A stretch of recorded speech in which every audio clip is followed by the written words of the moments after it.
problèmes des marins pendant les navigations de 16e, 17e, 18e siècle. Tous ces problèmes qui potentiellement peuvent arriver aujourd'hui encore. Hein, on n'est pas à l'abri de ce genre de truc. On a juste réussi à comprendre 2-3 trucs depuis. La science nous aide, l'histoire nous aide aussi, et c'est pour ça que je fais ce live aujourd'hui avec Romain, ici présent. Et le but, ça va être on va pas pouvoir être exhaustif, parce que je pense qu'il y avait 2-3 petits soucis. Il y avait une belle liste. Merci Corotin, merci beaucoup pour le raid. On commence déjà direct. Direct avec un raid. Incroyable, incroyable. De jouer à Mass Effect. Et bien, bienvenue aujourd'hui. On va parler des problèmes des marins quand ils naviguaient. Vous arrivez pile au bon moment. C'est le début. Il y a pas de piège. Pas de piège non plus. Et voilà, on va pouvoir se lancer. Tranquillou. Alors, comme je le disais, le but aujourd'hui, c'est qu'on va pas pouvoir faire toute l'histoire de la navigation à voile et de la navigation en général.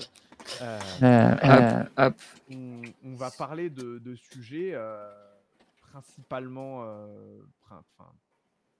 c'est des sujets en général, je pense qu'on a déjà entendu.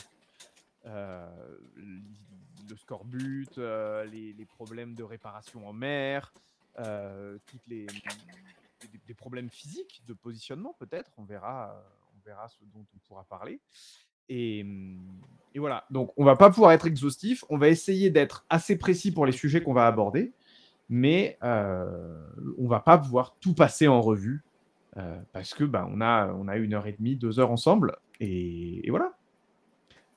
Et du coup, bonsoir à tous, bienvenue à bord du Cluster, bienvenue Megara, bienvenue à Bankshani, bienvenue à tous. Je vous souhaite la bienvenue à bord du Cluster pour ce deuxième live du coup avec notre ami Getbenzen, deuxième fois pour faire live. Extrêmement plaisir, deuxième sollicitation. Quand tu m'as proposé de faire un live sur la marine, pour ceux qui me connaissent, on aime bien les bateaux. Là, c'est bon là. Voilà, on a un bateau fétiche ici, pour ceux qui connaissent, on raconte souvent l'histoire de ce bateau, incroyable. Le bateau qui s'appelle le Vasa, qui a coulé en 1628, qui a coulé au bout de seulement 10 minutes de navigation. Voilà, magnifique. Meilleur bateau, le plus robuste et le plus puissant. Il y a eu un petit défaut de construction. Salut Pronaya. Bonsoir. Petit défaut, on va dire. Pour que le bâtiment coule en 10 minutes, enfin 10 minutes après sa mise à flot. En fait, exactement. Ça rentre dans les problèmes en fait qui sont aujourd'hui. Donc l'histoire du Vasa, c'est un vaisseau construit par le roi de Suède et qui voulait le vaisseau le plus grand, chargé en canon, le plus beau, enfin le vaisseau le plus impressionnant de son armada, une grande armada de vaisseaux. Et en fait, ce qui s'est passé, c'est que le capitaine du vaisseau en question, il a dit, quand il a vu le vaisseau, il a fait ça tangue un peu. Il a cru sur le pont, il a fait j'ai l'impression qu'il y a un peu de roulement et il y a moyen que ça fonctionne pas. Des raccourcis, mais c'est bien de le dire au début. J'ai déjà une question dans mon chat. Il manque pas des ponts sur ton Vasa, il y en a pas 3 normalement. Et la photo que j'ai montre. Oui. Ça c'est une miniature. Je l'ai acheté au musée du Vasa, donc c'est. Donc normalement elle est correcte. Normalement elle est correcte, mais c'est la version plus petite parce que je t'avoue, il y avait d'autres versions. J'ai voulu acheter la version de ces parce que moi j'aime bien les grandes versions, tu vois par exemple. Ouais. Je vais montrer parce que moi je collectionne les navires du coup. Et j'ai une version plus grande, tu vois. Mais ce genre de truc, quand tu vas, moi je pars en sac à dos, tu vois. Ça prend vite de la place dans mon grand sac à dos qui va en cabine, tu vois. Donc je suis contenté de la version miniature. Et pour aller sur cette histoire du Vasa qui est assez incroyable, ils ont dit que ça tanguait un peu parce qu'à l'époque justement ils faisaient des plans sur maquette. Comme ça, en fait, ils construisaient une maquette comme ça du vaisseau, comme je viens de montrer, et ils se faisaient le plan par rapport à ça. Donc ils se sont dit, bon, on va faire comme ça. Le capitaine a dit non, ça tangue un peu, faudrait peut-être revoir les trucs. Le roi a fait non, là il faut qu'il sorte tout de suite. Donc il faut qu'il sorte. Donc, et bienvenue, professeur Fromage, pour ta première fois sur le chat. On t'envoie des petits bateaux. Tiens, bienvenue à toi. Du coup, ils ont fait, bon. Là, il y en a un petit souci du coup de truc, mais c'est pas grave, on va le faire. Donc ils l'ont sorti, et le jour où ils sortent en grande pompe, tout le monde monte sur le pont, c'est génial et tout. Sauf qu'ils ont une bouteille de champagne, machin. Voilà. Première erreur qu'ils ont fait, c'est qu'ils n'ont pas équilibré les canons. En gros, normalement, tu mets les canons les plus lourds, donc les canons qui sont les plus lourds, en dessous, en bas. Ouais. Tu vois, c'est logique. Ça paraît logique. Sauf qu'ils les ont pas mis en bas. Ils en ont mis un peu au milieu, ils en ont mis un peu en haut. Donc le bateau était un peu déséquilibré de base. Première erreur. Deuxième erreur, ils se sont dit tiens, c'est la fête. Qu'est-ce qu'on va faire? On va sortir avec les sabords. Donc les sabords, c'est les endroits où il y a les canons. Vous voyez les petits trucs noirs là qu'on voit sur le vaisseau. Ouais. Ou les sabords où tu ouvres en fait pour tirer les canons. Mais quand tu navigues, tu les fermes. Donc ils sont sortis avec les sabords des canons ouverts. Pas fou. Troisième erreur, du coup, c'est qu'il y avait du vent. Ils sont sortis toutes les voiles.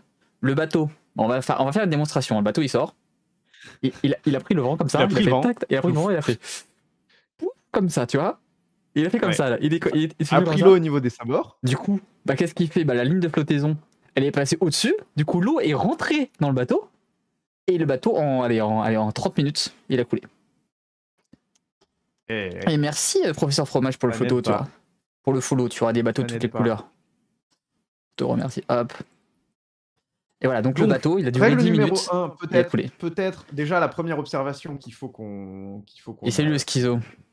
Dont on parle, c'est que une des problématiques des marins de tout temps, à partir de tout temps les hommes, non, à partir du moment où il faut commencer à organiser une cale et à organiser un bateau, il faut penser à son centre de gravité en fait. C'est un peu la règle. C'est la règle de base. Primordiale. Et là, ils l'ont pas fait justement. Les principes physiques, les forces s'exprimant sur un bateau vont être telles que les voiles vont avoir une traction qui va être ultra importante, qui vont permettre de mesurer la gîte du bateau. Et si l'organisation à l'intérieur, dans la coque du bateau, la disposition des vivres et des différents biens qui sont stockés dans les cales sont mal organisés, et on se retrouve avec une gîte qui augmente et des problèmes, comme le Vasa qui se retrouve à qui se retrouve à couler, quoi. C'est comme on dit, un bateau c'est mieux quand ça coule, quand ça flotte plutôt. Du coup ça, par exemple, le bateau surchargé qui est pas du coup centre de gravité totalement pourri, parce que justement le centre de gravité, comme tu dis, il t'avait mal pensé, il t'était pas bien mis au bon endroit, ça coule. Et là on a un bateau qui fonctionne très très bien et qui flotte. Et bien sûr, c'est un bateau français, c'est le Bayonne. Et c'est basque, voilà. Voilà. La plupart des naufrages sont dus à un mauvais positionnement, répartition ou arrimage de la charge. C'est un autre truc aussi, c'est que une fois qu'on a chargé le bateau, il faut réussir à maintenir la cargaison en place parce qu'elle va servir de poids, en fait, comme un culbuto. Vous savez, ces jouets qui ont une masse au niveau du sol, et peu importe comment on les bouge, ils se redressent tout le temps. Et le bateau, une fois navigant, il va y avoir un peu la même problématique. La gîte et le tangage vont s'exprimer sur le bateau et ils vont faire qu'il bouge, mais il faut se débrouiller pour que la masse soit assez importante et assez centrale pour que le centre de gravité lui permette de toujours revenir en place et offrir un maximum de flottaison, quoi.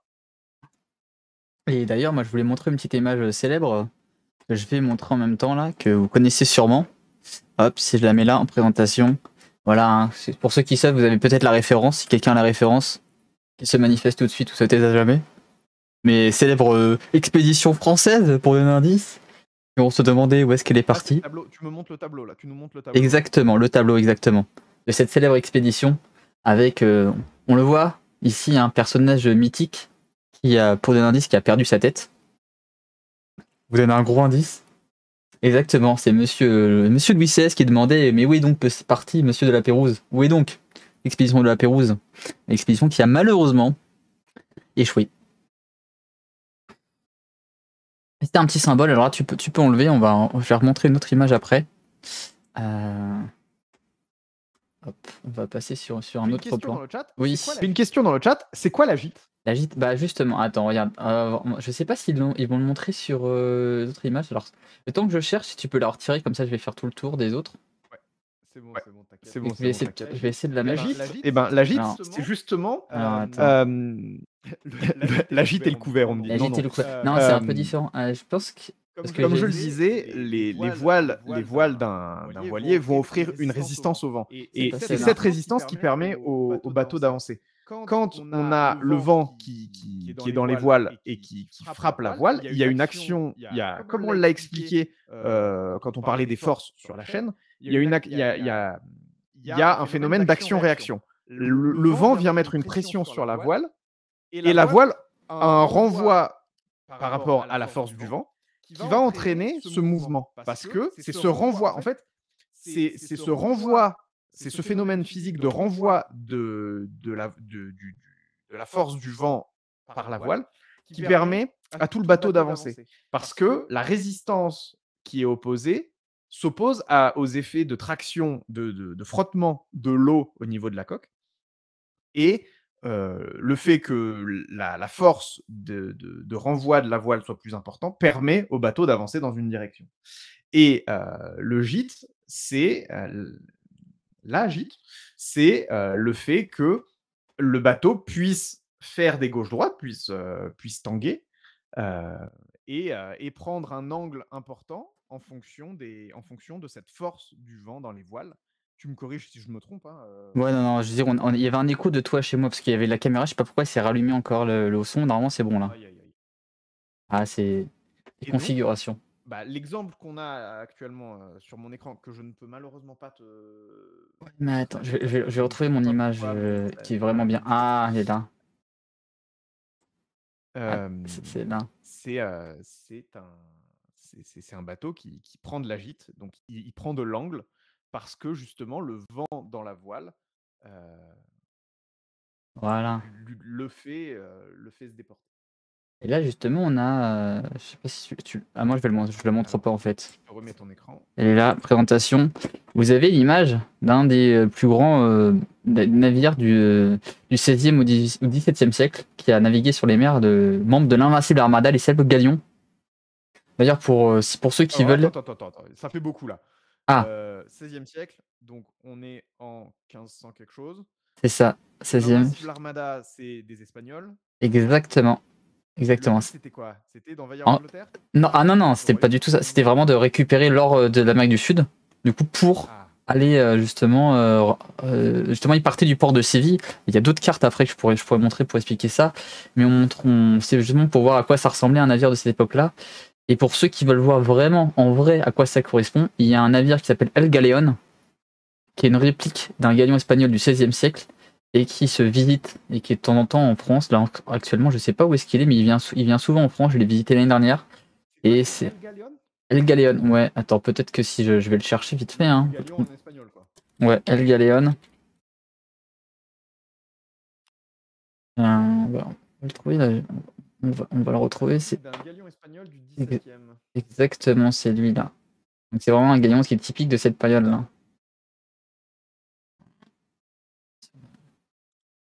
Une belle photo de ce navire, il se visite, est vraiment très sympa et c'est des navires qui ont été faits surtout pour le transport de marchandises. On pense souvent que les galions c'était vraiment pour la guerre, mais ceux-là c'était vraiment pour le transport de marchandises. Quand on voit, ils ont vraiment des énormes soutes qui vont de 100 à 200 tonnes et qui peuvent aller jusqu'à 600 à 800 tonnes pour la dernière période de l'Invincible Armada. Ok. Est-ce qu'on a une photo qui sera en plus grand? Parce que quand on clique dessus, elles vont être en petit. Sur la page Wikipédia du.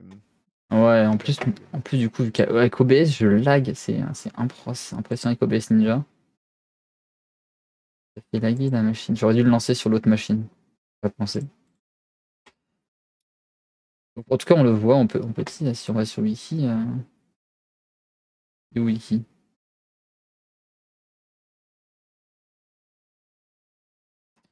Catchmeet.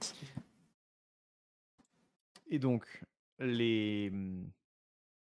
Ça agouille un peu. Déjà, alors. Voilà, on le voit là justement. Il y a plusieurs paramètres qu'il faut peut-être qu'on explique d'abord. C'est que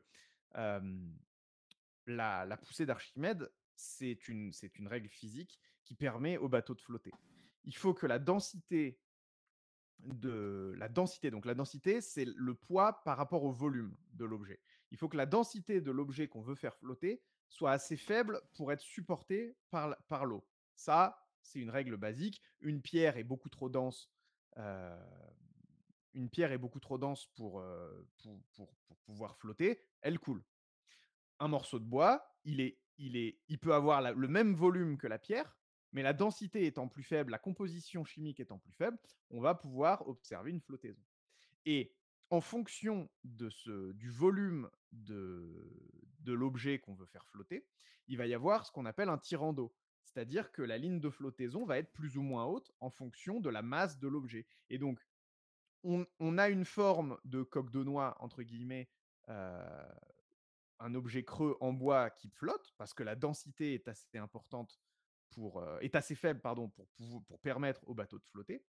Et une fois qu'on le charge, il faut encore faire attention à ce que, en le chargeant, on augmente la densité de notre bateau.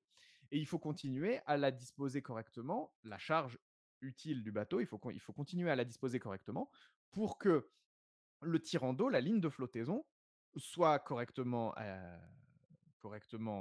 ordonnée, soit correctement placée sur la coque du bateau. On a pu voir l'exemple du Vasa où ça, c'était pas fait. La ligne de flottaison, si elle atteint les sabords, donc les bouches des canons, les trous dans la coque pour permettre au canon de sortir, la ligne de flottaison rentre, l'eau rentre, et donc ça remplit le bateau, et le bateau coule. Donc ça, déjà, c'est l'aspect physique de la chose, c'est que pour maintenir un bateau à flot, il faut que les forces il faut qu'il y ait une physique qui soit respectée, des règles physiques qui sont importantes, qui soient respectées. Et c'est un peu le b.a.-ba des armateurs, comme le dit Doc Pepper. Et donc, quand tu dis qu'on peut mettre 800 tonnes de cargaison sur un galion, il faut réussir à respecter ces règles de physique qui permettent au bateau de flotter. Et il y avait des précisions dans le chat, dans mon chat aussi. La cargaison sert de dérive, entre guillemets, parce que le fait que la coque rentre plus dans l'eau parce que l'objet est plus lourd, ça va permettre de rigidifier la structure et de faire en sorte que le bateau avance bien droit.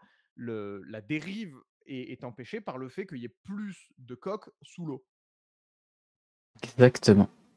Et du coup, on le voit sur les dériveurs, sur les optimistes, déjà on le voit, il y a une quille, il y a une dérive qui sert à contrôler le bateau. Sur les catamarans, c'est d'autant plus efficace que il y a un très faible tirant d'eau, les catamarans glissent sur l'eau, et on voit cette longue dérive qui plonge dans l'eau, qui sert à diriger le bateau. Voilà.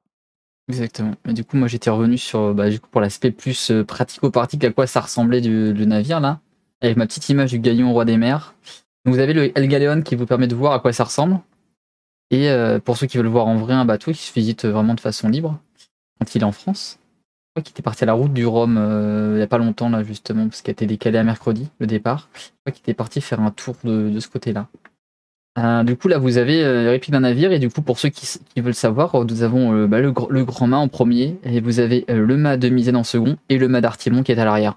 Voilà. Si vous voulez plus vous tromper, vous avez ce schéma qui est vraiment sympa. Est-ce qu'il y a une règle mnémotechnique? Je m'en souviens jamais, moi. Est-ce qu'il y a une règle mnémotechnique? Moi, je l'ai pas. Mais alors, j'ai pas de mât de misaine, c'est l'avant, mât d'artimon, c'est l'arrière. C'est l'arrière, c'est ça. Exactement. Arrière.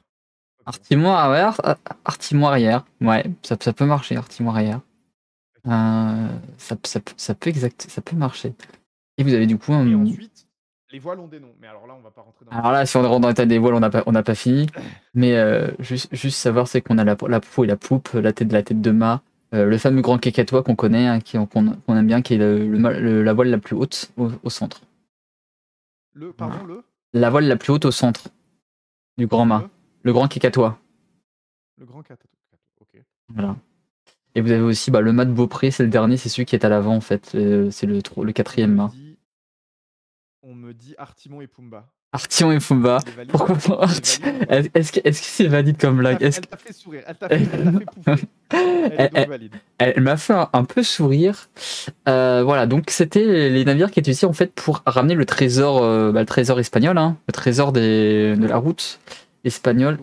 Des mines d'Amérique du Sud. Exactement. Alors après, est-ce que c'est la page d'après? Je ne sais plus. Il y a le schéma. Je crois que c'est la page d'avant peut-être, parce que du coup je lag et ça m'embête un peu. La guerre hégémonie. Ça c'était après. Je pense qu'ils ont pas mis un ordre assez incroyable pour. Ah voilà, c'est cette image là. Voilà à quoi ça servait. On a C'est là. Un petit zoom dessus. Est-ce que tu arrives à zoomer dessus? Ouais. Ouais, on peut zoomer. Oh. Ouais, je lag un peu, du coup, il me fait des bêtises. T'inquiète. Tu me dis quand t'es placé. Je vais me replacer. Ça. Voilà, l'image. Allez, un petit zoom. Faut que je sois... Ah, mais non, il est pas gentil avec moi aujourd'hui. Hein. Non.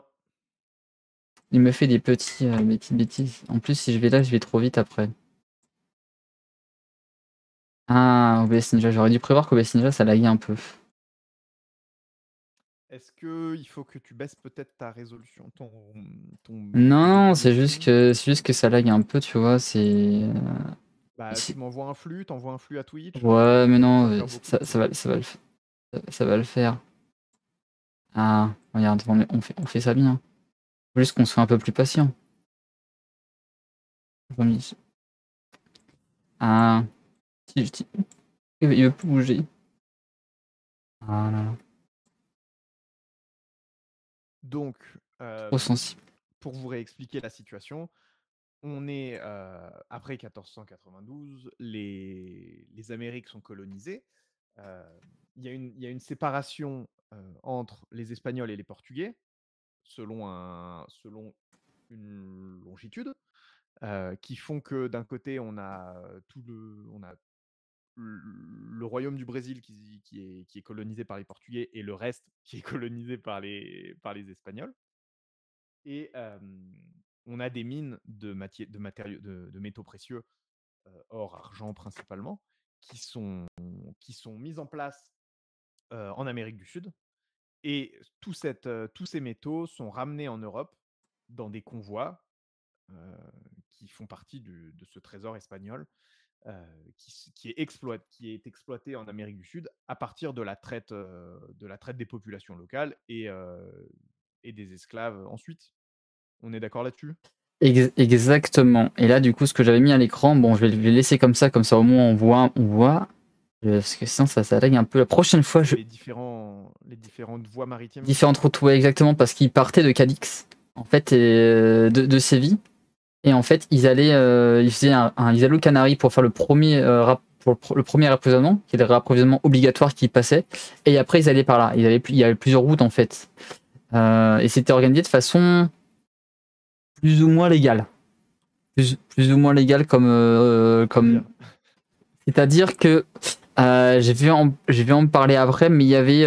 en vrai, on est dans une période où il y a beaucoup de gens qui essaient de fuir aussi, qui essaient de trouver de l'or. Il y a beaucoup de mythes autour des richesses qui sont dans le Nouveau Monde.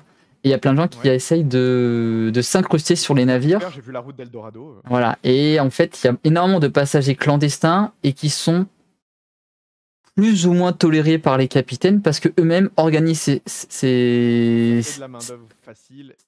Ça fait de la main-d'œuvre que tu ne vas pas payer, ça fait de la main-d'œuvre que tu vas mal nourrir et ça fait des gens qui sont remplaçables, on va dire.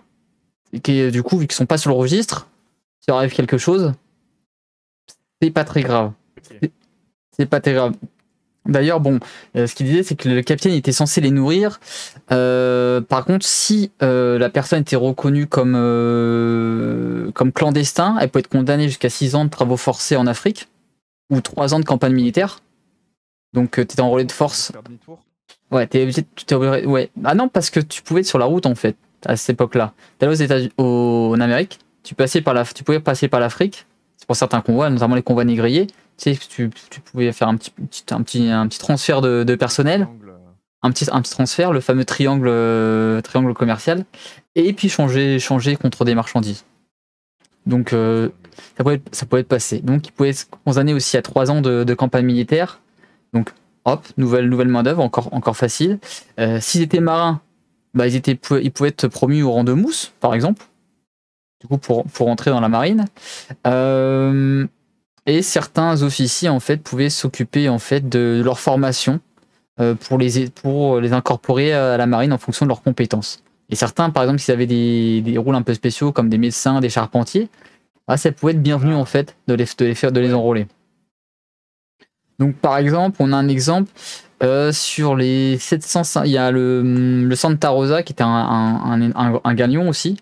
Sur les 715 passagers, à mon avis, il y avait combien de clandestins qui sont montés à bord? Sur les 7... Alors, il y a l'équipage qui est à part, donc Ouais. il y a un Il y a 715 passagers, il y a 715 passagers officiels sur le navire. Bah, officiel, du coup, bah, on peut pas savoir. Enfin, les clandestins, ils sont pas chiffrés. Bah, ils savent quoi, ils savent qu'ils sont pas sur le registre, mais le capitaine les a notés parce qu'il sait des bouches à nourrir. Et après, il y a des rations. Ok. Il faut rationner la nourriture en fonction des bouches à nourrir. Donc, ils sont comptabilisés. Tu me dis qu'il y en avait beaucoup, je vais dire 60%. En tout, non, mais il y a 715 passagers en fait qui sont officiels sur le registre d'équipage. Mais il y a un chiffre en plus en fait. Il y a des gens qui sont ajoutés en plus de ces 715 personnes. Est-ce qu'on arrive à faire genre le double? Il y a pas 1000 personnes sur un bâtiment. Je vais dire 200 personnes en plus. Pas mal. Il y a eu 300 passagers clandestins qui sont embarqués. Okay. Donc il y a 715 sur le registre d'équipage, plus 300, donc on arrive à 1000 passagers total. Ouais. Ouais, ça fait beaucoup. Voilà. Donc le problème, c'est que ce genre de passage clandestin, ça a touché en fait un point, on va dire, critique pour la survie en fait de l'équipage qui était autorisé, quoi. Parce que tu as 300 bouches à nourrir en plus. Sachant que tu as déjà une promiscuité. On me dit 150 mètres carrés, mais c'était grosso modo. Je sais pas 150 mètres carrés, mais ces gens ils sont tassés les uns sur les autres. Hein. Je vais y revenir un petit peu là-dessus, mais si je reviens un peu dessus, par exemple, on a vu tout à l'heure l'exemple. Tu avais la poupe, tu avais la cabine du capitaine, généralement qui était placée par là, qui était le capitaine et le commandant du vaisseau qui étaient ici. Il y avait 3 cabines supplémentaires sur les plus gros galions qui pouvaient être utilisées pour le propriétaire du navire, pour l'officier de la trésorerie, pour le pilote aussi. On aime bien que le pilote soit bien logé aussi, ça peut servir. Qu'ils soient en forme, ça évite les icebergs. Bah voilà, c'est ça. Il y a certains qui étaient un petit peu plus mieux logés. Le médecin de bord, le charpentier, le quartier maître pouvaient être un peu mieux logés que les autres, quoi. Les officiers aussi, les officiers pouvaient jouir en fait des cabines aussi. Quand le capitaine n'était pas dedans, il pouvait utiliser la cabine, par exemple. Après, la plus grande partie de l'espace, bah, c'était les soutes. Elles étaient réservées aux aliments, à la cargaison, aux munitions, etc. Et après, il restait un petit peu... Ça pouvait être des gens. C'est ça aussi qu'il faut bien... Ça pouvait aussi être des gens. Voilà. Et après, tu avais l'entrepôt qui était là pour les cales et les canons. Qui était non accepté dans les cales. Tout ce qui pouvait être un peu, on va dire, dangereux. En étant l'entrepôt. Donc, il y avait quelque chose. Donc, par exemple, pour donner des chiffres un petit peu sur le voyage à cette période, au XVIIe siècle, l'essor des galions, on avait environ 10% des navires qui étaient sinistrés, qui sont perdus le long des côtes d'Andalousie. 5% au niveau des Açores. 17% dans les grandes Antilles et leurs environs. 12% sur la côte de la Virginie. Et enfin, en fait, dans le canal des Bahamas, justement où il y a les îlots rocheux de Visayno, des Vacas et Villabaroas, c'est 44% des pertes. Et en fait, c'est la zone vraiment des les Bahamas. Ceux qui connaissent un petit peu l'histoire, c'est là, il y a le triangle des Bermudes qui est ici. Il y a aussi surtout en fait l'île de Nassau, qui a été une île de 1706 à 1718, qui a été un repère de république pirate, qui était là où la piraterie a connu un de ses plus grands essors. Donc c'est des zones qui étaient extrêmement dangereuses parce que du coup on n'a pas de GPS à l'époque. Et c'est des zones où du coup c'est très facile de se cacher dans les îlots. Et c'était très facile pour les pirates d'attaquer les navires à cet endroit-là.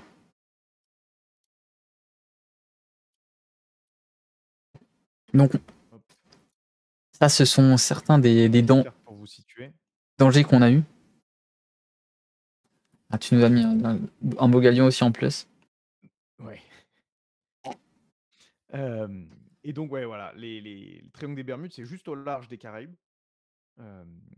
On est un triangle entre la Floride, Porto Rico et les Bermudes, donc. Et tu dis qu'il y a 44% des pertes marines de l'époque qui se retrouvent là-bas? Au XVIIe siècle, ouais. Par rapport aux Bahamas, ouais.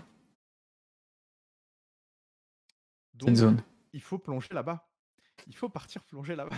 Bah justement, j'avais une image juste après, je pense. C'est celle-là justement. Il y a un patrimoine culturel qui repose justement dans la mer.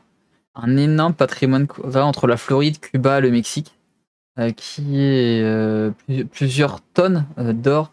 On suppose qu'il y a plus de 100 000 tonnes d'or qui sont encore sous l'eau, quoi. Ah ouais. Du coup, et en plus, la plupart, en fait, quand on repêche des galions, on n'a pas l'entièreté du trésor. Ouais. Il y a énormément. Il y a une partie qui s'enfonce dans les sédiments. Exactement, une partie qui s'enfonce, une partie qui est perdue. Enfin, il y a énormément de sous encore à se faire, hein, pour ceux qui sont aventureux dedans. C'est pas très légal. Il y a des questions de pillage marin, Voilà. de dégradation des fonds marins. Exactement. Non, mais c'était pour la petite blague. Mais en tout cas, il y a énormément de trésors parce que il y a énormément de vaisseaux. Un des vaisseaux amiraux, justement, qui est en photo, qui ressemble un petit peu à ça, a coulé avec à son fond l'entièreté du trésor qu'il devait transporter. Parce qu'en fait, de revenir vers l'Europe. En fonction du statut, les vaisseaux amiraux, par exemple, c'était eux qui avaient la plus grande part du trésor. Et il se pourrait que certains furent coulés. Qu'est-ce qui permet de nommer un vaisseau amiral? C'est sa taille, c'est les membres de son équipage, c'est un peu tout ça. Parce que est-ce que un Dema pouvait être un vaisseau amiral si à son bord il y avait le gouverneur de je sais pas où? Dans les faits, ça peut, mais dans la théorie, ça peut, mais dans la pratique, ça se fait pas. Parce que le vaisseau amiral, c'est toujours un galion, et généralement, en tout cas pour l'Invincible Armada, là je suis sur la page de l'Invincible Armada, c'est toujours un galion, et c'est toujours généralement le galion qui est le plus imposant, ou sinon celui qui a la capacité la plus grande. Pourquoi? Parce que le capitaine, il veut bien voir le trésor sous ses pieds. Ouais. Qui ramène. Question de prestige et question de c'est ma responsabilité. Et puis sur le bateau d'à côté. Et surtout que dans ces périodes-là, on part, c'est pas des convois, c'est pas un seul bateau qui part, c'est des dizaines voire des vingtaines de galions. Et il se peut qu'il y en a certains qui s'égarent, qui sont perdus, qui s'échouent. Donc vaut mieux mettre en fait des sous, les trucs les plus précieux en tout cas dans le bateau de l'amiral et du commandant, quoi. Ouais. Qui se trouve souvent au centre du convoi et qui est plus à même d'arriver à bord, à bon port, quoi. Donc Au final, c'est ça, c'est que on parle d'armada, de grosses cargaisons et tout, mais tous les bateaux du convoi n'étaient pas chargés. Il y avait des bateaux qui étaient là pour exactement. Là, par exemple, on voit le bateau que je vois, c'est les galions. Les galions étaient les bateaux de transport, justement, qu'on voit, ils ont peu de canons. C'est eux qui ont peu de canons parce que leurs cales sont faites pour mettre le transport de marchandises. Et en fait, on a d'autres types de bateaux, comme des goélettes, comme des Québec, comme surtout des frégates, qui sont plutôt des navires militaires, et qui, eux, transportent peu de cargaison, voire pas de cargaison, et qu'à la place qu'on porte des canons. On passe de 12 canons à 24, à plus de 24 à 40 canons. Ouais. Eux, ils avaient le strict minimum en termes de défensif, au cas où, quoi. Mais il y avait des escorteurs qui étaient là pour eux, quoi. Et on a gardé cette nomenclature un peu aujourd'hui. On a des croiseurs, des frégates, des porte-avions. Exactement. Différents. Et en fonction de la classe du bâtiment, on se retrouve avec des types et des rôles différents dans la marine d'aujourd'hui. C'est exactement ça, c'est la même nomenclature, sauf que on a remplacé les voiles par des moteurs, et le bois par des matériaux plus solides, mais c'est exactement la même nomenclature dans les bateaux, ça n'a pas changé, quoi. Mais par contre, la différence, c'est qu'il y avait on était très tributaires des vents. Oui. À cette époque-là. Et donc, ça, c'est peut-être la problématique suivante. Je sais pas si tu avais encore des trucs à dire sur la traite, sur les marchandises. Non, parce que c'est pas vraiment on pourrait dire plein de choses dessus. Vraiment que le commerce des marchandises était, ouais, comme on dit dans ton chat, il n'y a qu'une seule ligne de canon, alors que les autres pouvaient en avoir 2 à 3 lignes de canon. Et en fait, ces marchandises, c'était tellement compliqué que certains endroits, en fait, quand on arrivait en Amérique du Sud, ils préféraient continuer à pied que passer par bateau, notamment au niveau du canal de Panama, qui n'est pas encore forgé à cette époque-là. Et du coup, ils ont préféré mettre à quai, ou alors même parce que c'était trop dangereux de passer par voile ou trop compliqué de y aller avec des mules. Donc ça, c'était un des dangers aussi qui pourrait de traverser les forêts amazoniennes du coup à pied et plus en bateau. Mais pour en venir sur les voies, on était vraiment tributaire des saisons. En fait, des périodes tropicales, notamment en hiver, éviter en fait de partir. Donc il y avait des rythmes. En fait, il y avait des mois où si tu ratais le coche, bah fait que t'attends plusieurs mois pour pouvoir repartir. T'es coincé pour la saison. On en a parlé un tout petit peu quand on a parlé de la météo et du climat et des courants de vent dans l'atmosphère, surtout dans l'hémisphère nord, parce que c'était la région qui nous intéressait au large de l'Europe. On a vraiment ce cycle de vent qui dépendent des mouvements de convection, des mouvements de chaleur dans l'atmosphère, que ce soit au niveau des tropiques, au niveau des courants marins avec le Gulf Stream qui remonte. Et donc, on a un flux venteux qui dépend de plein de paramètres différents qu'on avait déjà un petit peu exposés. Et donc, on a un courant de vent qui descend le long des côtes africaines, le long de l'Espagne, et donc qui passe par les Canaries, Madère, tout ça, jusqu'au Cap-Vert. Et là, au niveau du Cap-Vert, on est au niveau du tropique du Capricorne. Je sais plus. Tu me préciseras ça si Ouais, si t'as Capricorne, t'es l'info. en dessous, t'as Cancer au-dessus, mais Capricorne, c'est en dessous. Hein. Alors donc, Cancer, c'est hémisphère nord. Attends. Cancer, c'est hémisphère nord et Capricorne, c'est Cancer, vers sud. Équateur, Capricorne. Ok. Ouais, Donc, c'est tropique ça. du Cancer.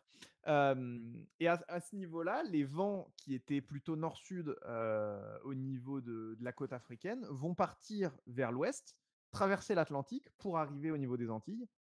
Euh, Et là, on a donc ce courant qui entraînait les convois et qui permettait de faire ça. Et jusqu'au développement des moteurs thermiques pour permettre le transfert de passagers, on était tributaire de ces courants et de ces vents. Et donc, un voyage ne pouvait pas être direct pour passer à travers l'Atlantique, pour faire, j'en sais rien moi, Saint-Nazaire, New York par exemple. Parce qu'on était à contre-courant du courant marin et du courant éolien, parce que on était tributaire de cet anticyclone, de ce cycle de vent entre le nord et le sud de l'hémisphère.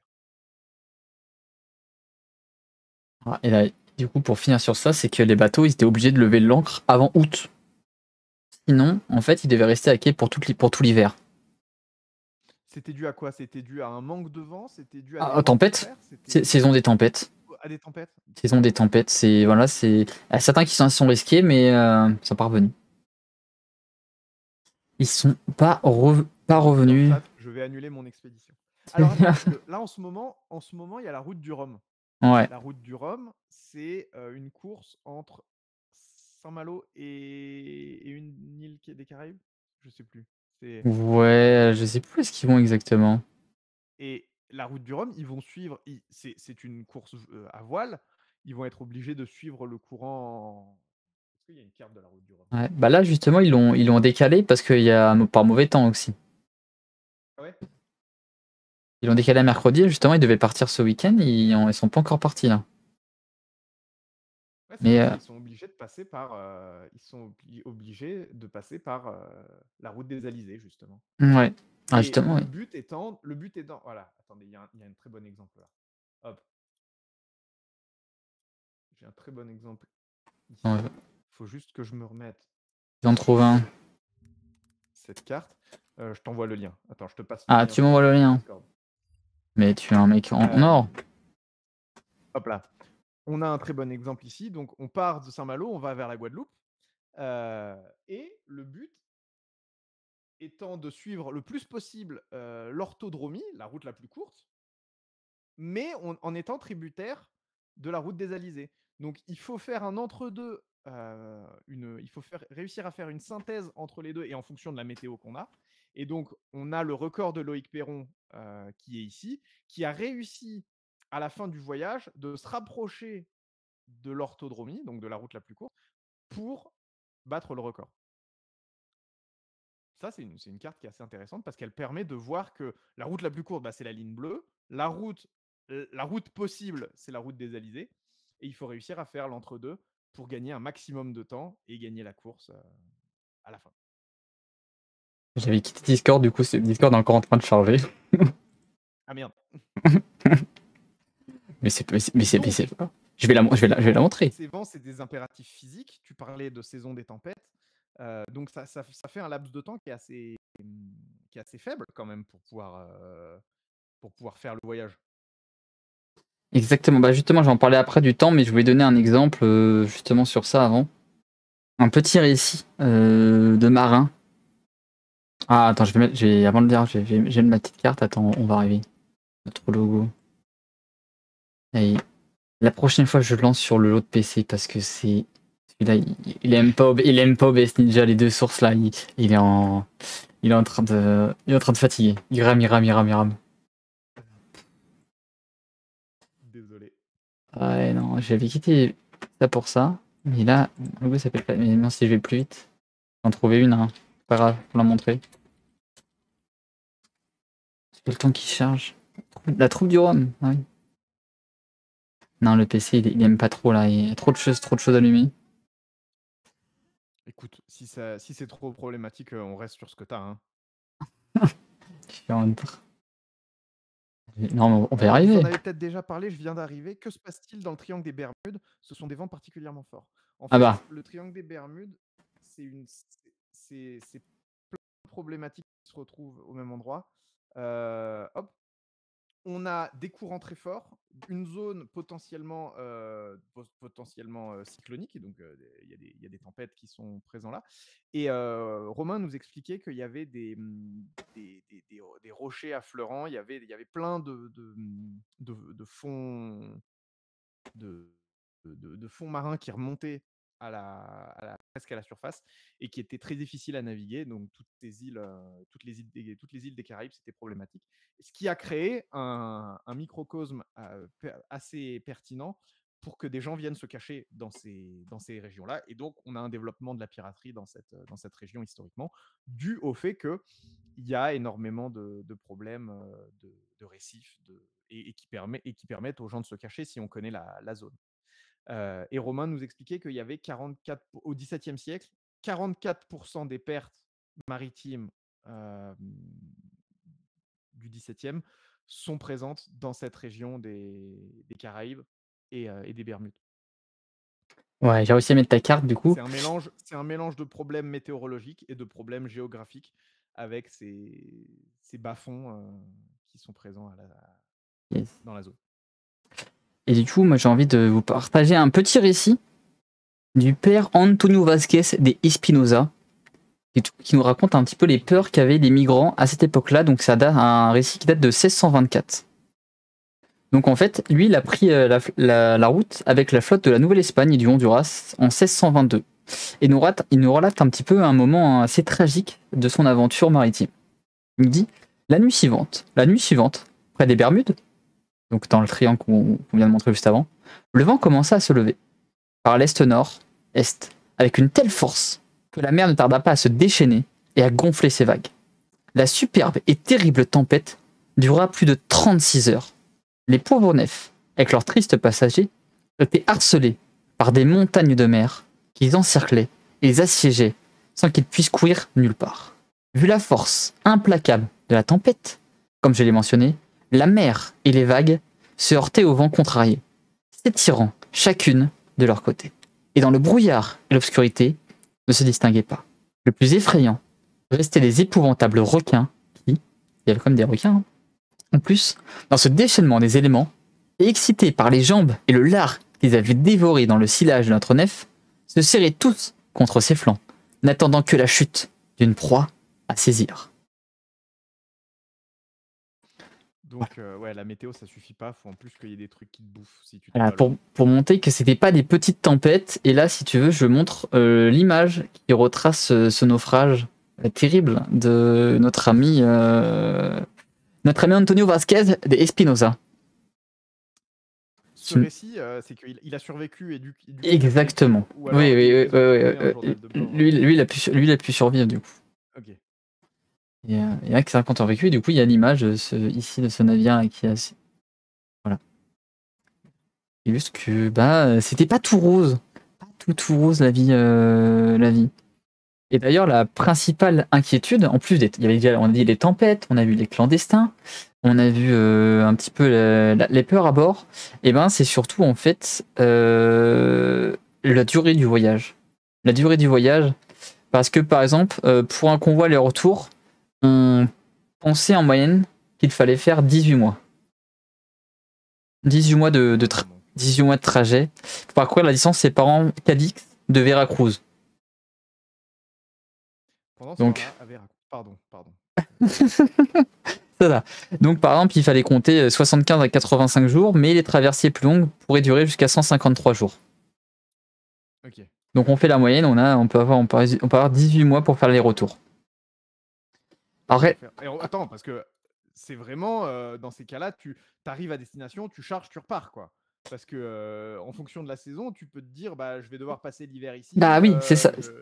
Voilà. C'est pour ça que ça dure autant de temps, parce que des fois tu loupes la saison et hop, tu es reparti. Parce que tu peux mettre que 60 jours, c'est la plus rapide que tu peux faire, comme tu peux mettre 153 jours. Ouais, donc 3 fois plus de temps. Il met 7 jours. Voilà. Et en plus, en fonction, comme tu l'as mentionné, des vents, à l'aller et au retour, t'as pas les mêmes vents. Donc tu mets pas, même si tu as le même cadre de base, vu que tu n'as pas les mêmes vents, tu vas pas mettre le même temps. Ça va être plus long à l'un ou l'autre en fonction de la période à laquelle tu vas partir. Et tu as les traversées aussi, comme on dit, avec une moyenne de 128 jours et 298 jours ça pouvait aller, quoi. Ok. Donc, la durée de cette traversée pose également problème, manifestement. Et pour ça, il faut des vivres. Ça fait partie des cargaisons qui sont à disposer au fond de la cale, comme on l'a dit, qui permettaient de, C'est ça. qui permettait de contrôler la gîte du navire. Ces cargaisons, il fallait de l'eau potable, parce que quand tu es au milieu de l'océan, tu peux pas boire l'eau de l'océan, elle n'est pas potable. C'est de l'eau salée, ça pose des problèmes, biologiques qui font que trop de sel, c'est problématique pour les cellules. Il fallait des vivres, il fallait assez de nutriments. On l'a compris beaucoup plus tard, mais il y avait une question de nutrition, de science de la nutrition qui était absolument importante, parce qu'on avait des maladies qui étaient dues à des carences en vitamine C notamment. Une qui est très connue, c'est le scorbut. Et ce qui se passe avec le scorbut, c'est que, donc là, je vous ai préparé un tout petit truc, c'est que dans les cellules, au niveau des muscles, au niveau des tendons, on a des molécules, on a des protéines qui s'appellent le collagène, qui est une protéine synthétisée par les cellules à partir de la vitamine C. La vitamine C est une molécule qui permet d'activer la synthèse de ce collagène. Et ce collagène, il est présent dans la peau. Alors, on a parlé de kératine, de kératinisation de la peau. C'est une autre molécule structurelle qui existe. On a de la kératine au niveau des ongles, au niveau des cheveux, au niveau des poils, etc. Au niveau de la peau, on va également avoir donc de la kératine et du collagène. On le connaît aujourd'hui, c'est un argument publicitaire pour les crèmes hydratantes, pour les injections, pour l'entretien de la peau. On dit il faut de la peau à base, il faut des molécules à base de collagène. Vous le saurez maintenant, c'est une protéine qui est naturellement synthétisée par le corps à partir de l'absorption de vitamine C par le corps pendant la digestion. Et donc, si on manque de vitamine C, la synthèse de collagène se fait pas, et donc la peau se dégrade, et les parties importantes, c'est au niveau des gencives, au niveau des muqueuses, où le renouvellement de la peau ne se fait pas, et on se retrouve avec une dégradation des gencives, des cellules qui dégénèrent, qui deviennent purulentes. On peut avoir du pus, des zones qui s'infectent au niveau des gencives. Et ce ramollissement, cette réduction de la quantité de collagène présente dans les tissus, crée des problèmes au niveau des dents, et donc on se retrouve avec des dents qui se déchaussent. Donc quand on parle de la maladie du scorbut qui font qu'on perd les dents, c'est dû à ça. C'est dû au fait que le manque de vitamine C empêche la synthèse de collagène, et on se retrouve avec des dents qui se déchaussent. Le collagène, il est également très très présent au niveau des tendons, au niveau des os, au niveau des muscles. Et donc, une réduction de la synthèse de collagène au niveau de ces tissus va créer des problèmes aussi de tendinite, des problèmes musculaires. Mais le symptôme le plus visible et le plus flagrant d'une carence en vitamine C, donc potentiellement de scorbut, c'est vraiment ce déchaussement des dents. Et là, tu vas pouvoir m'aider, c'est que on parle souvent des marins qui sont atteints du scorbut.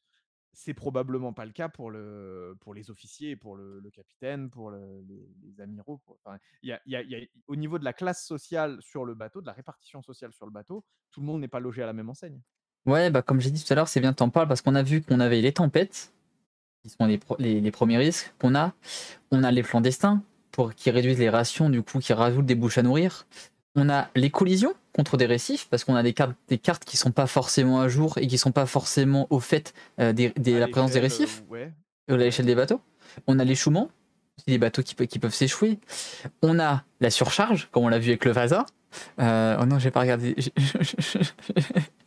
on a le Vasa aussi qui peut couler, qui est le premier exemple de bateau qui est mal construit avec un centre de gravité pris au mauvais endroit. On a le mauvais état des navires, parce que, comme dit, hein, il y a des réductions de budgétaires et du coup, on fait des économies sur la maintenance des navires. Ça arrive très souvent. On a le manque de compétences, parce que des fois, on recrute des gens un petit peu à la va-vite. On a la lâcheté des pilotes et des officiers, parce que premier soubresaut, premier truc, bah c'est sauf qui peut et tout le monde se barre. On a aussi des officiers qui sont un petit peu incompétents. Incendie. Comme on l'a incendie aussi, les incendies sont assez récurrents dans les navires. On peut avoir un incendie au milieu de l'océan. On a les attaques en période de guerre, l'attaque de pirates.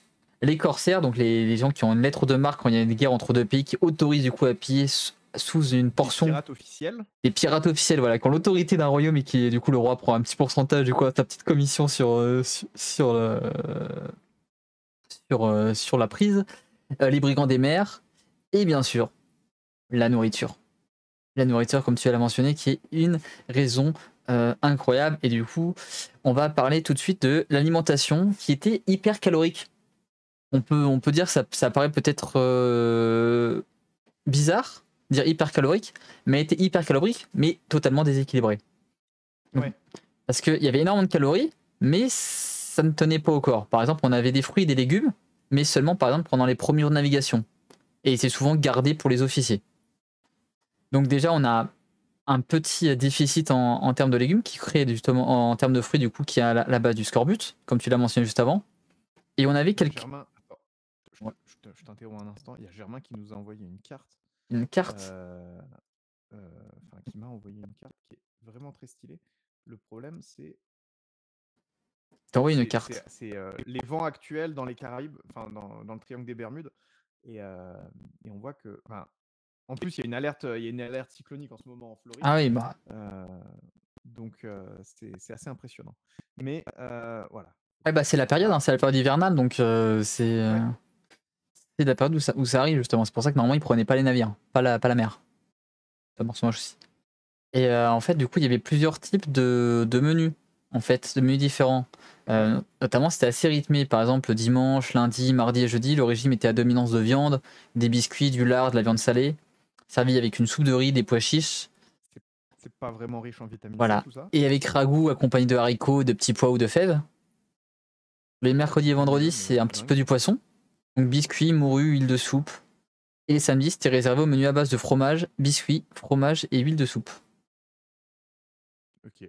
Donc, huile de soupe, ouais. C'est quoi l'huile de soupe? Enfin, c'est pas grand chose. C'est le gras des restes de la veille qui servent de soupe? Un peu ça. C'est un peu ce qui reste. C'est vraiment pas fou. Et en fait, les rations solides étaient réservées à chaque passager. Ça ne dépassait en tout cas pas 750 grammes par jour. Pas par repas, par jour. Putain, moi Pour, de, j'ai besoin de 750 grammes par repas. pour donner une idée, les rations, c'était extrêmement rationné. Et en fait, c'est tellement bien organisé qu'en fait, il y avait 3 litres d'eau aussi qui étaient alloués par personne, quotidiennement. Ok. On avait les malades qui pouvaient avoir un régime un peu particulier en fonction de leur maladie, avec notamment, ils avaient le droit à des biscuits blancs, de la semoule, de la viande, de la poule, du mouton en général, des œufs, de l'amande et des raisins secs. La viande, elle était vivante ou elle était En fait, ils c'était des animaux transportaient les tués, la animaux viande, sur place. Voilà, ouais, Ils transportaient des avec eux animaux et du vivants coup, dans les caves. il y avait des animaux vivants. Et le problème, c'est que du coup, ils étaient soumis aux aléas de la mer aussi. Les rats, les invasions, les maladies. Et bah, tu partais avec une quantité de nourriture pour une certaine durée. Et vu que le voyage, bah, il Ouais, pouvait s'allonger drastiquement, ouais, on a vu les temps de trajet qui étaient ça pas pouvait devenir habituels. compliqué. Et c'est pour ça qu'en fait, les pesées étaient faites au jour. En fait, tout le monde voyait en fait les pesées pour qu'on soit sûr qu'il y ait des rations pour tout le monde en fait. D'accord, ok. Et Et ça permettait de réguler le moral aussi un petit peu, tous les jours, ouais, quand t'avais un marin un, voyait qu'il se faisait pas flouer, quoi. exactement, t'avais un maître des rations qui était là pour vérifier en fait que des rations étaient faites. Alors bien sûr, en fonction de ton grade et ton implication dans le navire, tu prends une ration plus ou moins élevée, à la discrétion du coup des officiers, hein. Donc tu avais quelqu'un qui était chargé, un petit scribe qui était chargé de valider ça dans le journal de bord pour être sûr que les quantités aient bien été distribuées, qu'on ait bien le bon nombre et qu'il n'y ait pas des pertes. Parce que par exemple, c'était extrêmement puni d'aller se servir, hein. Là, tu pouvais passer Oui, enfin, par-dessus bord, te faire couper les mains. Enfin bref, ouais, on rigolait pas avec ça. Ça, c'est un truc, on rigole pas avec la nourriture à bord d'un navire. tu deviens beaucoup moins utile pour l'équipage quand t'as les mains coupées. Ouais, voilà. Donc, exactement. Et, et comme dit, le lien qu'il y a avec la nourriture, pourquoi c'était un enjeu capital, c'est parce qu'il y avait notamment les rats qui infestaient les écoutilles. Et du coup, c'est là où on conservait. Et du coup, ça crée des maladies dans la nourriture et ça infestait la nourriture. C'est qu'à un moment donné, on avait mis des lapins pour chasser les rats qui faut être mangés. Des petits lapins, ouais. Ils ont des pattes de lapin justement pour se porter chance. Ok. Ils se mettaient des pattes de Les lapins, ça chasse les rats? Bah, ça leur permettait, à la fois ça faisait de la nourriture et à la fois ça permettait d'éviter ces nuisibles, parce que ça chasse les nuisibles. Ok, ok. Je me disais, moi j'aurais mis des chats, mais Non, ils mettaient justement pas de chat. Le chat était mal vu du coup, et on mettait pas de chat.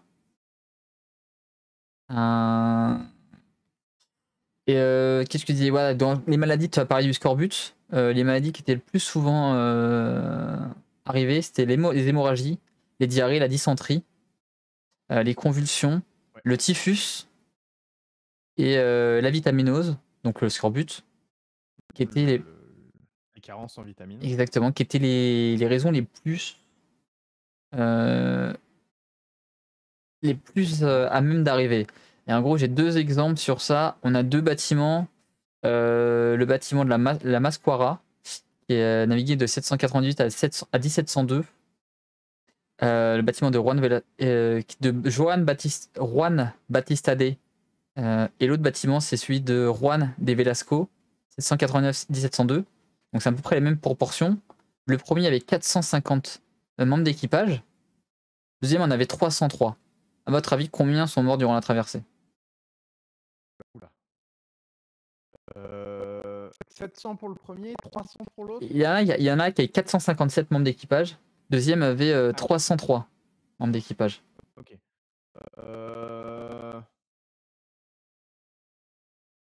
200 personnes? Ça fait 2 tiers quand même de l'équipage qui disparaît. Ouais. T'es un peu géant, mais il y a quand même 22% pour le premier et 27,5%, ce qui fait 100 personnes pour le premier et 73 personnes pour le second. J'ai exagéré quand même. Mais ouais. Voilà. Et on peut rajouter d'autres maladies qui sont assez communes aussi, la grippe, la rougeole, la variole, le syphilis. Et du coup, on avait la méthode qui était le plus employée, c'était la quarantaine. Voilà. On mettait ces personnes-là en quarantaine. On avait des chirurgiens et des barbiers qui étaient là pour essayer. La définition de la quarantaine, c'était passer 40 jours avant d'entrer dans les ports, tu devais passer 40 jours au large et ensuite tu avais le droit de rentrer parce que les épidémies étaient terminées normalement. C'est ça. Et du coup, on avait. Ce qui est assez drôle, c'est que les remèdes de l'époque, quand même, c'était des onguents, des pilules, des baumes. Généralement, on tranchait dans le vif. Hein, et pour les plaies, on va pas faire. On va pas faire dans la dentelle. Hein, t'as une plaie, on coupe. Hein, généralement, on coupe parce qu'on pose pas de questions. On avait aussi un petit peu des remèdes de l'huile de lézard, de l'argile, des extraits de suie. L'huile de lézard. Voilà, de la corde de cerf. Exactement, il avait un peu des trucs qui sont un peu proches qu'on peut regarder peut-être de la magie ou de la sorcellerie qu'il utilisait. Il utilisait un petit peu tout. C'est les remèdes de grand-mère, quoi. C'est ce qu'on appelle aujourd'hui un remède de C'est grand-mère. ça. Ouais. Et ça, c'est pas, faut pas se moquer de ça parce que aujourd'hui, on voit que quand on analyse un remède de grand-mère, on peut quand même en tirer un intérêt. En général, parfois, ça peut ne pas être l'intérêt qui était utilisé au départ. J'imagine que dans l'huile de lézard, il doit y avoir des molécules, des principes actifs qui permettent de soulager des trucs. Et n'importe quelle graisse appliquée à de la peau, ça permet déjà d'éviter un trop grand dessèchement. On en avait parlé quand on avait parlé de l'hydratation de la peau sur la chaîne. Du coup, l'application de graisse en général sur la peau, c'est jamais. Enfin, il n'y a pas vraiment de situation où ça peut être délétère. Parce que ta vie sur un bâtiment, t'es pas soumis à des produits chimiques qui feraient que la graisse pourrait se transformer en je sais quoi. Mais l'application de graisse, on voit que les Inuits, ils s'appliquent de la graisse de phoque sur le visage pour éviter des crevasses et de se dessécher la peau dans des conditions météorologiques tendues. Le principe d'un baume pour les lèvres, c'est ça, hein, c'est d'éviter de dessécher les lèvres parce que en appliquant une graisse qui empêche l'évaporation de l'eau. J'ai plein de compléments dans le chat qui me font rire parce que moi aussi. Il y a un peu un décalage et il y a parfois il y a 5, 10, 15 minutes de décalage. Il y a des compléments sur les lapins. Ouais, mais les lapins, ça ronge et gratte le bois et ça se fait interrier. Du coup, ils ont vite été signes de malheur. Ouais, c'est ça. Après, on les a retirés justement. Mais au début, on les a utilisés, mais après, ils se sont rendus compte que c'était pas fou. Après, ils se sont rendus compte que c'était pas fou. Moi, j'ai l'anecdote des lapins en Australie qui sont un vrai problème parce que ils sont arrivés avec les marins James Cook et tout le tintouin. Pas les agences de voyage, hein, James Cook, le navigateur. Et ils sont arrivés dans un environnement qui est un exemple typique d'environnement sans prédateurs attitrés. Il y a des prédateurs en Australie, mais aucun prédateur qui ne chassait le lapin parce que c'était pas un animal qui était habitué à être vu là-bas. Et du coup, ils ont proliféré. Et c'est un vrai problème parce que ça devient des nuisibles qui bouffent dans les champs de culture australiens. Et donc, c'est un vrai problème. Ils sont tirés à vue parce qu'il y en a beaucoup trop. Ouais. Bah, c'est pareil pour les navigateurs au début aussi parce qu'ils disaient que c'était bien. Après, ils se sont rendus compte que c'était pas fou, ça bouffait tout, ça rongeait tout. Et ils se sont dit, ah bah non, ça on va les jeter. On me dit même si ça serait bien de tester de cuire des frites dans de l'huile de lézard. Pourquoi pas, hein? Pourquoi pas, hein? On peut essayer, hein? Mais d'ailleurs, il y avait d'autres trucs comme de la corne de cerf, de l'emplâtre de grenouille ou de chauve-souris, la poudre de d'yeux de carabe et du lait virginal. Voilà. Voilà ce qu'on pouvait utiliser comme onguent pour soigner les plaies. À cette époque-là, c'est des trucs bien sympas. La poudre de corne de cerf, là, j'ai moins d'intérêt parce que la corne de cerf, c'est de la kératine. Je vois pas trop ce que ça peut apporter. Ouais, du lait virginal. On peut revenir sur... j'ai la même dans le chat. Du lait virginal, c'est-à-dire... Bah, je sais pas, tu veux que je fasse un dessin? Non, je sais pas. Oui, c'est un dessin.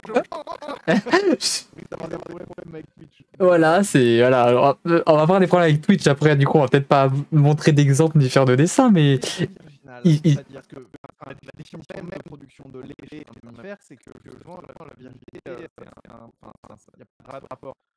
Voilà, bah, alors, comment ils le trouvaient, je sais pas, mais ils utilisaient ce genre d'onguent, du coup, pour soigner. Moi, je prends le projet du Twitch, let's go.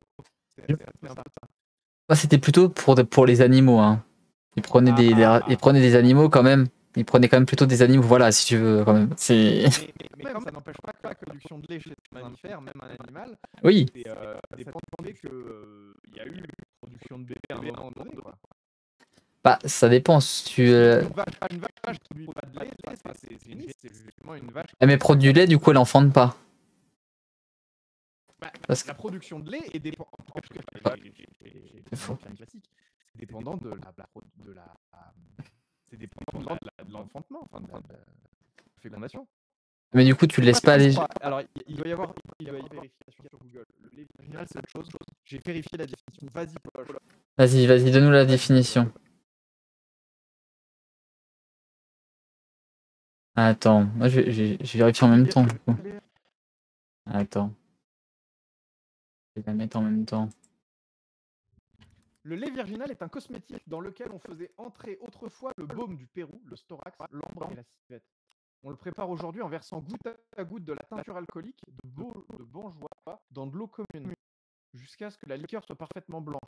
Son nom de lait virginal vient de l'usage d'un en fait pour conserver la fraîcheur du teint, mais il a l'inconvénient de dessécher la peau et d'y laisser un enduit résineux qui embouche les pores. Ok, c'est de la graisse et de l'alcool qui se mélangent. Ah là, c'est il met des trucs. Et ça dépose de la graisse sur le visage. C'est beau. C'est de la crème hydratante. Enduit résineux. C'est pas du lait. Merci Paul. Merci, c'est bien pour la référence.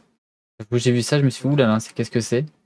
J'ai noté, ça de l'alcool et de la graisse. C'est un nom, c'est ok. On appelle ça du lait virginal parce que c'est blanc, quoi. Ouais.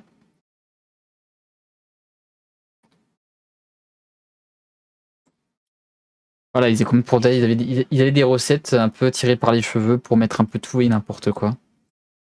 Et là, du coup, on retombe sur l'intérêt des remèdes de grand-mère.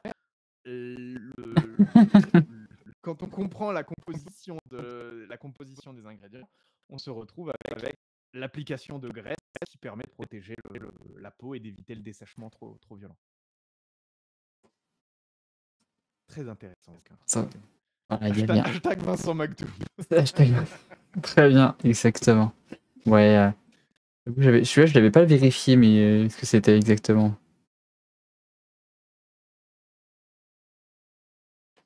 Mais en tout cas, pour dire qu'ils essayaient de traiter les blessures comme ils pouvaient, avec ce qu'ils avaient à bord. Et parce que forcément, ils n'avaient pas forcément tout. Hein. Tu es en pleine mer. Faut remettre un peu en contexte. Hein. Tu es en pleine mer, tu as quelqu'un qui est malade. Là, tu n'as pas la connaissance de la médecine qu'on a aujourd'hui. Et faut le traiter. Qu'est-ce qu'on fait?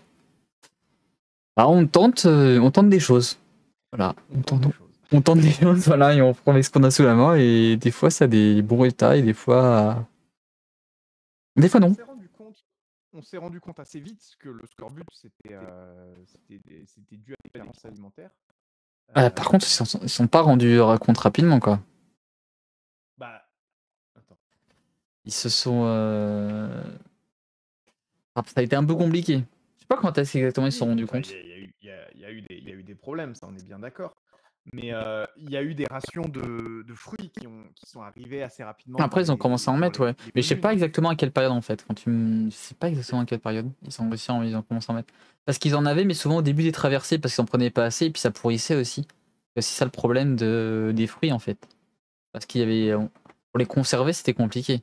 On n'avait pas de grand frigidaire à mettre, hein, même si ça veut utiliser le sel pour conserver, mais c'est toujours le problème des fruits. Ils en avaient toujours, ils en préparaient, mais il y en avait jamais assez, quoi.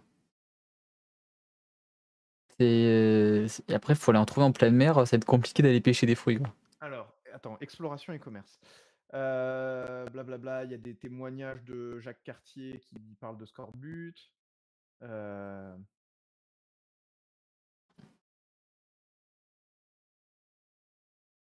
Il fallait piler l'écorce et les feuilles du dit bois, donc c'est un bois nord-américain,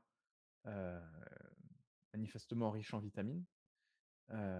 Ils en font des tisanes. Donc voilà, ils commencent à avoir des traitements, comme on le disait, avec des trucs plus ou moins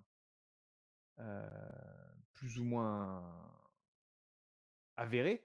Là, donc, c'est Jacques Cartier en 1530, pendant ses voyages en 1535-1536, qui reçoit des médicaments, des soins de la part d'un chef indien du Canada. Et ils apprennent à infuser de l'Aneda, qui est un pain nord-américain. Et aujourd'hui, on sait que dans ce pain, on a des principes actifs, et nous, on en a fait avec le pycnogénol, Technochine. qui est un médicament pour qui est un médicament utilisé pour lutter contre certaines carences. Et donc voilà, en 1661, le cap de Bonne-Espérance est signalé comme portant près de 1000 citronniers. Donc Ouais. Point de ravitaillement du coup. Petit comptoir. Voilà, on développe des points de ravitaillement qui fournissent les fruits qui permettent de prévenir l'apparition de scorbut et de carences. Il faut déjà y arriver au point de Bonne-Espérance, cap de Bonne-Espérance. Ouais. Un bon trajet avant d'y aller à cette époque-là quand même. Hein. En 1795, le chirurgien naval Gilbert Blaine réglemente une ration quotidienne de jus de citron pour chaque marin, 21 millilitres, additionné à 10% d'alcool. Voilà, faut qu'il soit chaud. Si tu veux d'alcool, ça passe toujours. Un petit citron dans ton rhum, ça te va? Un petit peu de citron dans ton rhum, allez, c'est pour t'enjailler un peu. Et puis, d'ailleurs, tu parlais de Cap Bonne-Espérance, et c'est à ce moment-là où on commence à découvrir le Pacifique et qu'on se rend compte que à distance, il est bien plus grand que ce qu'on pense, et que du coup, il faut beaucoup plus de temps pour le traverser. Et qu'on commence à faire des petits sauts de mouton du coup pour traverser ce Pacifique. J'avais mis la carte justement du Pacifique là, avec la Nouvelle-Guinée, l'Australie, justement, ils avaient des cartes qui sont pas forcément accurate, mais en tout cas, ils ont mis énormément de temps. Hop, si je la remets la carte. Il est premiers à un Magellan qui n'a malheureusement pas survécu du coup à son voyage. C'est son second du coup qui a fini le voyage à sa place, mais qui montre en fait qu'ils ont tâtonné sur les chemins pour trouver une route, parce qu'il, comme dit, les Américains, bon, Christophe Colomb n'a pas découvert l'Amérique, mais en tout cas, c'est là où on a commencé à avoir des comptoirs, et il voulait arriver aux Indes à la base. Et il pensait vraiment être arrivé aux Indes. C'est pour ça qu'on appelle ça les Indiens d'Amérique d'ailleurs, parce qu'on pensait vraiment être aux Indes. Les autres aussi pensaient y arriver. Ils ont essayé de chercher des passages pour arriver aux Indes, et on est arrivé justement sur d'autres personnages. Si je remets une autre carte, après elle est plus loin. Et c'était ce qui est cherché, c'était l'appât du gain justement en Amérique du Sud. C'est cette carte, hop. Cette carte-ci, qui est du coup la carte, je sais pas si vous connaissez cette carte, qui est assez connue pour les gens qui sont passionnés de maritime. Je vois le Groenland en haut à droite. T'arrives à voir un petit peu dessus? Est-ce que je peux zoomer un peu? Je vais essayer d'agrandir ton écran déjà. Non, c'est déjà bien. Je retrouve la main. Hop, si je la mets là. Ah là, c'est bien. Là, elle est là. Bah, ça a l'air d'être une carte de l'hémisphère nord, des côtes. Il y a l'Islande, le Groenland, le Canada. Exactement. C'est qu'en fait, on est au XVIe siècle. Et ils se sont dit que ça serait bien de trouver un chemin par l'Angleterre pour aller dans les Indes. Ça serait vraiment cool et pratique. Et en fait, bon, c'est pas vraiment pourquoi, hein, mais du coup, à l'époque, c'est le roi. À l'époque du roi Henri, ils se sont dit, ben tiens, on pourrait passer par l'Asie par là, ça serait quand même beaucoup plus simple que de passer justement par l'Afrique, faire tout le tour de l'Afrique et arriver en Inde, parce que c'est quand même long chemin. On a vu qu'il y avait un problème de courant marin et de courant éolien pour passer par le nord. Il faut pas oublier qu'on a découvert depuis des traces de Vikings qui auraient traversé passé par une route nordique. Et là, peut-être que tu pourras nous en dire plus. Ouais, bah justement, ça c'est plutôt au Xe siècle, au XIe siècle que les Nordiques du coup, les Vikings auraient traversé, sont allés du coup notamment dans la baie du Saint-Laurent, l'île aux Basques aussi actuellement, et qui sont allés pêcher la baleine en fait, récupérer en fait de la nourriture. Et ils sont pas implantés, ils n'ont pas fait de comptoir ni s'implanter durablement, mais ils ont fait des traversées du coup pendant 2 siècles. Et on a des traces justement de leur passage qu'ils ont laissé parce qu'ils avaient créé des campements à cette époque-là. Donc c'est eux qui seraient les premiers en fait, hors américains bien sûr, hein, hors indiens qui sont déjà présents sur place, à avoir découvert en fait ce nouveau continent, quoi. Et notamment nos amis avec le roi Henri VIII, pour ceux qui connaissent les Tudors, vous connaissez bien le roi Henri VIII. Ils avaient demandé en fait Henri VIII voulait trouver un passage par l'Asie.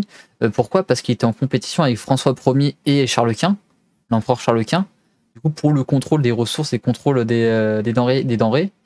Et il était un petit peu dans l'ombre de François Ier et de Charles Quint. On va se demander pourquoi. Et en fait, il a voulu en fait trouver un chemin vers l'Asie, donc il a financé l'expédition pour aller en Asie par un autre chemin. Bon, malheureusement pour lui, il a un peu trop mangé, il a fait un peu trop la fête, et puis il a pris un peu d'embonpoint, et puis il est tout mouru. Mais il a quand même eu... Ça, c'est du cours d'histoire. Voilà, ça c'est du cours d'histoire.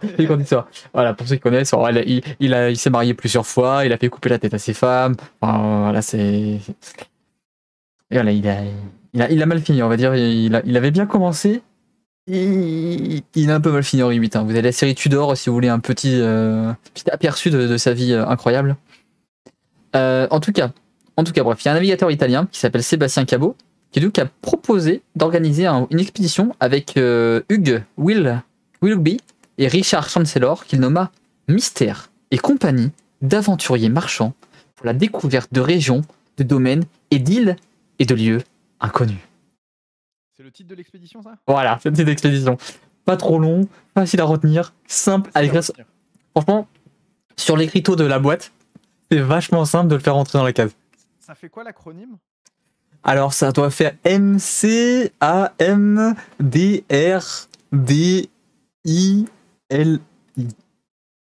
En français, parce que du coup, il faut l'adapter en anglais. Voilà, il faut l'adapter en anglais. Donc voilà, c'est la super expédition qu'ils ont menée pour aller briser les glaces, littéralement. Parce qu'ils se sont dit, tiens, ça serait bien d'ouvrir la route d'Asie, passer par la Russie, et de retourner en Angleterre par le même chemin. Donc on a un mec... Bah oui, parce que du coup, tu passes par l'Alaska, qui a été conquis par la Russie, et tu passes par les terres russes aussi.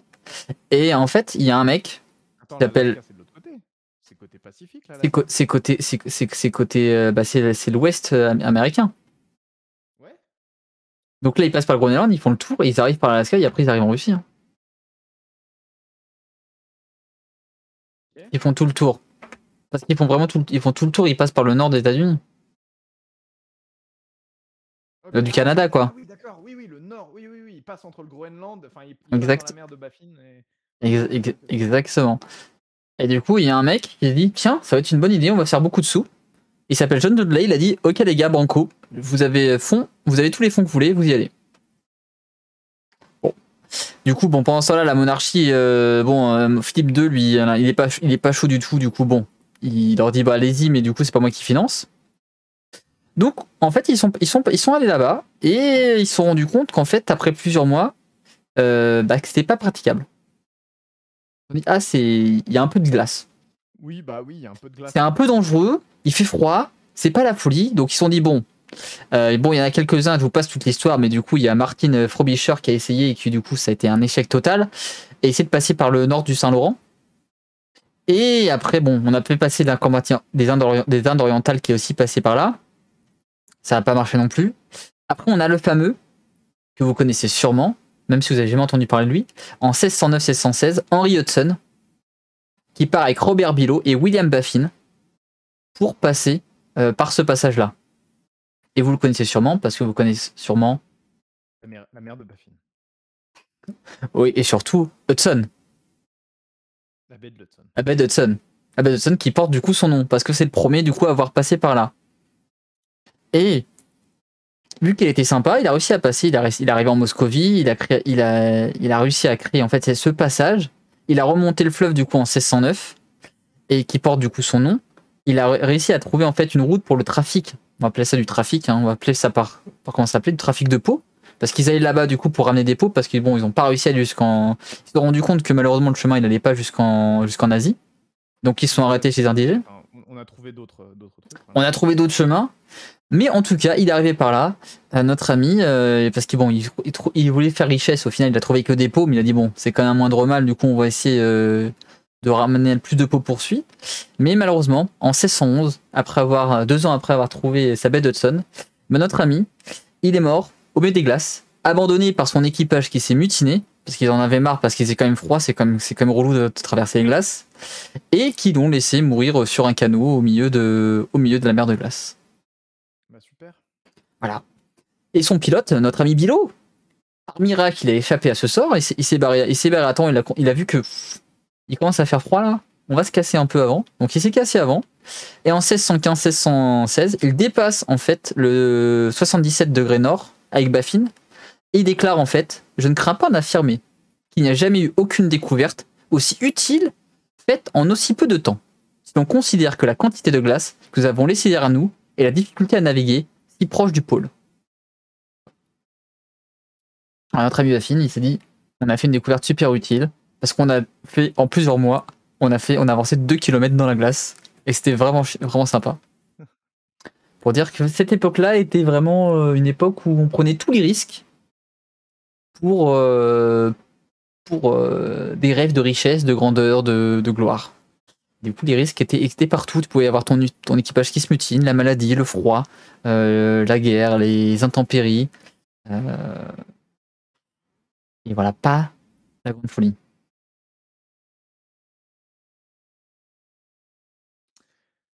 Et puis voilà, je crois que t'avais autre chose que tu voulais aborder, toi? Bah non, je pense qu'on a fait le tour de tous les dangers sur lesquels on peut faire face, le froid. Ah si, le dernier, si je peux peut-être montrer une dernière chose qu'on n'a pas beaucoup parlé. Ils sont où? Elle est où mon image? Il y avait le Mayflower justement, et je pense qu'elle est après. Je dis pas de bêtises. Ou alors elle est avant. Est-ce qu'elle est avant l'image? Ah oui, mais j'avais pas vu, mais il parlait des problèmes de départ pour la route du Rhum, mais en fait, avant même le problème cyclonique dans les Caraïbes, il Je y a pense un que c'était avant. problème de vent qui remonte sur la côte européenne en ce moment là. C'est pas facile de descendre vers le sud quand ton vent te fait remonter vers le nord. Exactement, non, c'est pas facile. Alors, dernière image que je vais montrer, elle est où? Pourtant, elle était avant ou après? Elle devait être avant. Et je vais la trouver. Il y a tellement de trucs, si on peut pas tout montrer en 1h30, mais. Elle est. Ah, elle est là, voilà. Dernière chose qu'il faut qu'on parle. C'est nos amis des pirates. Les terreurs du monde. Donc, le premier. Il y a Francis Drake, un grand pirate du XVIe siècle, qui est un peu le premier corsaire pirate de l'histoire. Henry Morgan, qu'on connaît aussi pour un des pirates qui a écrit un petit peu les Frères de la Côte. Et puis Edward Teach, peut-être le plus connu sous le nom de Barbe Noire. Et William Kidd, un des pirates qui a commencé avec William Fly, la période la plus, peut-être la dernière période la plus sombre de l'histoire de la piraterie. Et donc les pirates, ils chassaient les cargaisons, ils étaient pas aussi sanguinaires qu'on veut bien l'entendre. Exactement, ouais. Ils avaient rien à perdre, certes, mais ils cherchaient pas le sang absolument. Exactement. Alors je pense que dans mon chat, il y a un lien qui marche. Voilà, vous pouvez aller écouter si vous voulez l'épisode 3 du Flot de l'Histoire qui vous raconte l'histoire de la piraterie. Voilà. T'as un lien? Moi j'ai mis le lien sur mon chat. Et en fait, je sais que les pirates ont fait. La littérature leur rend pas beaucoup hommage. Je vous invite à lire, bon, je sais pas, par exemple, je vais montrer peut-être un bouquin à la caméra, voilà, qui s'appelle Pirates de tous les pays, écrit par Marcus Rediker, qui explique un peu l'histoire de la vraie histoire de la piraterie. C'est le plus grand spécialiste du monde de la mer. Et il est professeur, du coup, responsable du domaine dans une université aux États-Unis, j'ai jamais le nom. Mais en tout cas, il écrit beaucoup sur l'univers de la piraterie et l'univers maritime. Il écrit 4 ou 5 bouquins, je crois, sur l'univers maritime. Et il explique énormément de choses sur la vraie vie des pirates, qui malheureusement, l'image a été noircie par la littérature et par les films, qui ne sont pas du tout ce qu'ils représentaient. Pour faire simple, on est sur une période de crise, une crise sociale, crise économique. On a le traité d'Utrecht, la fin de la guerre de succession d'Espagne, qui apparaît notamment au début du XVIIIe siècle, qui fait qu'on met sur le carreau en fait 40% de la Royal Navy, donc la marine britannique, et il y a une énorme pauperisation qui se met en place, ce qui fait qu'il y a beaucoup de gens, la seule chose qu'ils savent faire, c'est naviguer, tuer, et puis naviguer et tuer, hein, tout simplement, qui se retrouvent sans emploi. Et du coup, ces gens se reconvertissent pour beaucoup dans la piraterie. Et il y a surtout l'arrêt, et tous les corsaires aussi, c'est la même chose, ils sont démobilisés parce qu'il n'y a plus de lettres de marque, parce qu'il n'y a plus de conflit, c'est une période de paix pour l'Europe. Et ce qui fait que beaucoup c'est la seule chose qu'ils peuvent faire. Ils avaient un problème de vétérans en fait. Exactement. Et du coup, ils ont.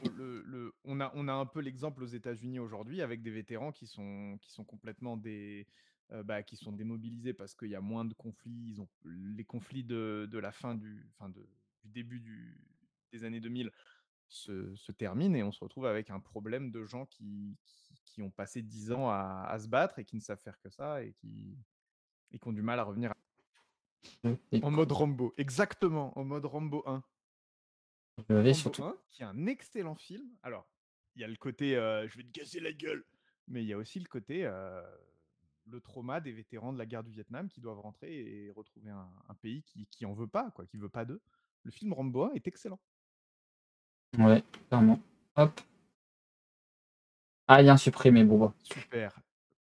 Quoi? Non, moi je le vois. Ah ouais, le premier lien marche. Le deuxième il marche pas, mais c'est pas grave. La version premier marche. Bah écoutez, si vous voulez plus d'infos sur les pirates, vous avez les podcasts de Romain. Donc voilà, c'est l'épisode 3 et il est sur YouTube, il est en version podcast. Et en fait, petite anecdote pour vous donner peut-être envie d'aller écouter cette histoire, ils avaient inventé une sécurité sociale. Et justement, une caisse commune qui était mise en fait sur chaque prise. Ils prenaient une portion du navire. On parle de la piraterie au XVIIIe siècle, bien sûr, et qui était reversée en fonction des blessures des pirates. Ils avaient une petite portion du butin qui était allouée, avec une certaine démocratie du navire, où ils élisaient en fait les membres d'équipage, notamment le capitaine, qui avait l'autorité absolue seulement dans 2 cas, pour la chasse et pour les abordages. Dans tout le reste, c'était un vote de l'équipage. Pour les lois qui ont été mises en place par Henry Morgan et d'autres pirates par la suite, comme les règles du navire.